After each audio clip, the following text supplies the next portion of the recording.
Now that we have dealt with the importance of sleep and its effects on our metabolism, it is time to jump into the action. Let's find out what lowers our sleep quality and what we can do to sleep better. Let's start with the most important factor, daily circadian rhythms, meaning mostly activity, eating, and sleeping regularity. As we've discussed, human biology has developed a strong need for circadian rhythms throughout millions of years. We can't expect it to change in a couple of human generations. What should you do? Strive to create routines that help improve sleep regularity. Even if you'd sleep only 6 hours every night, sleeping regularly helps a lot as it gives our brains an option to regulate important physiological processes on a daily schedule. What to do? Schedule and finish your evening chores at the same time on most nights. Take 30 to 60 minutes to relax before going to sleep. Watching TV or going through your Facebook feeds aren't the best options. Meditating, reading, listening to music or audiobooks, yoga, etc. are much better options. Go to bed at the same time every night. Don't diverge from that time more than an hour, even on weekends.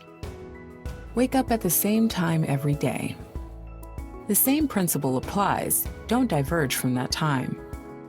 It's covered in the nutrition section, but eating regularly helps stabilize your hormonal and nervous system, which in itself improves sleep quality and regularity.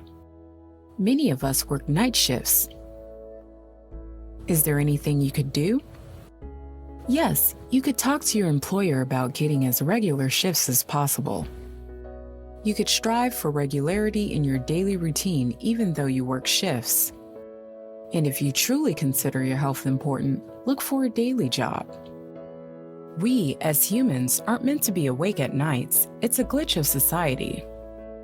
Okay, we've got our circadian rhythm in order, but there's still not good quality or enough sleep. What next? The next thing on our list is so-called sleep hygiene. What it basically means is creating the best conditions for quality sleep.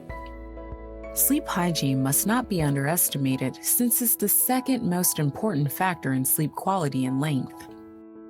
Let's go over the most important things that affect your sleep hygiene. There are tens or maybe hundreds of things altogether. You should research the subject more if it is a challenge for you. Temperature.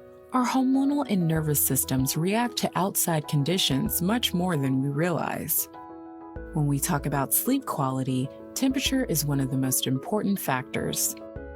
Once again, it comes down to biological circadian rhythms. Just like in our caveman days, when the sun went down, the temperature of the air went down, and it signaled our brains to secrete melatonin to get us sleepy.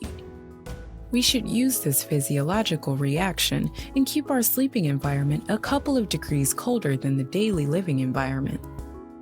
Taking a shower or bath or going for a walk also works to lower the body temperature.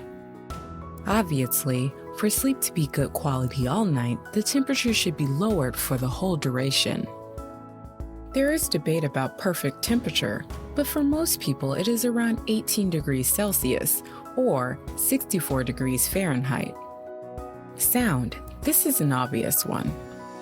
Whenever possible, try to isolate your sleeping environment from outside noise. Using earplugs might be an option if this is not possible. Light. We will be talking about the blue light in the next section, but all the light in our sleeping environment gives our brain a false signal that it shouldn't be in a deep sleep because there is light outside. Keep your bedroom dark, meaning all the devices and street lights besides lamps, etc. Mattress should be a fit for your body. Most often, a harder mattress is better for quality sleep, but it depends on the person. Those were the most important outside factors, but there are intrinsic factors. If you want to sleep better, ditch the evening booze and save alcohol for special occasions. Only use caffeinated drinks and products like coffee, black tea, energy drinks, and fat burners in the daytime before 4 p.m. Don't take regular or long daily naps. Take max 30-minute power naps if necessary and before 2 p.m.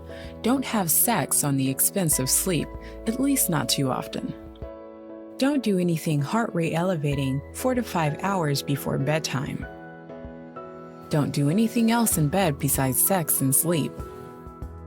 Besides taking care of daily rhythm and sleep hygiene, there are many other things that affect our sleep.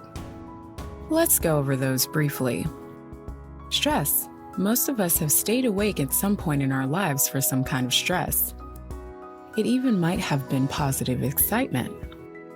Staying awake a couple of nights is no big deal, but it becomes a problem when stress keeps us from sleeping for weeks or even months. In those cases, we mostly turn to doctors to prescribe us sleeping pills. But it's only the symptomatic treatment, and sleeping pills will never replace normal sleep. Sleeping pills affect the sleep structure negatively, and even though you might be sleeping 8 hours a night under their influence, the actual quality sleep translates to 5 hours. Most sleeping pills are very addictive, which makes them even worse sleeping aids. If you need to take sleeping pills, choose ones that aren't benzodiazepine category. The point is that you have to deal with your stress, not just the symptoms. There will be more about stress in a different chapter. Getting enough sleep. This is the one thing we mostly talk about when we talk about sleep and health. Each of us has our own optimal sleep time. For most of us, it's around 8 hours, very rarely it's below 7 hours, and over 10 hours naturally. Sleeping too little is like being a little drunk. One can't really tell a difference, but the effects might be catastrophic. Sleeping 1 to 3 hours too little every night for years takes off years from your life and destroys your metabolism and brain function. How do you sleep more if you have been on the same schedule for years? It's a slow process. You should create a 3 to 6 month plan for yourself, and after the priorities have been taken care of, sleep rhythm, hygiene, etc., you should start adding 10 to 20 minutes per week to your sleep. It isn't easy and won't happen every night, but over time, it will improve your sleep quality and quantity a lot. Just stick to the plan. Blue light. Blue light is the blue spectrum of the light. It has been shown to suppress normal melatonin secretion in studies. Melatonin is the hormone that signals to the brain to get sleepy. So it's natural that the more blue light we are exposed to before bedtime, the more it suppresses the normal sleepiness. Where does it come from? Mostly from screens, smart devices, and TV, but also from regular lights. The best thing you can do is dim the lights and minimize your screen time 3+ hours before bedtime. The second best thing is to add a blue light filter to your devices. There are many good apps out there for this, most of them free. Automate the app to start filtering the blue light every evening. You'll soon start to fall asleep much more easily and naturally. This was our short overview of improving your sleep quality and quantity. Never underestimate its effects on your health and overall well-being.